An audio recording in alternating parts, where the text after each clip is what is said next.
Hello guys, in this video, I will show you how to use Apple Cash in Canada in 2025 with the most updated steps. So step 1, open your iPhone settings and then go to the wallet and Apple Pay and check if Apple Cash appears on your screen.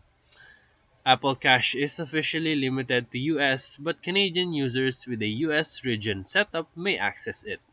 Step 2, go to your settings and then find General and then Language and Region, and you can change your region to United States.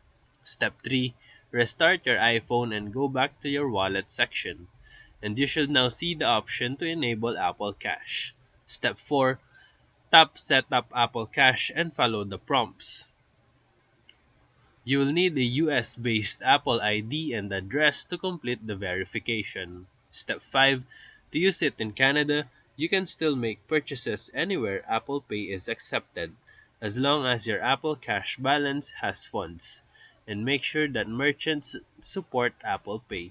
Step 6. While Apple Cash can work for payments, peer-to-peer transfers may still require US verification, so be aware of that limitation.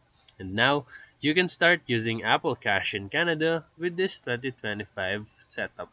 So if this video helped you, feel free to like and subscribe for more quick tutorials, reviews, and comparison videos. Thank you for watching.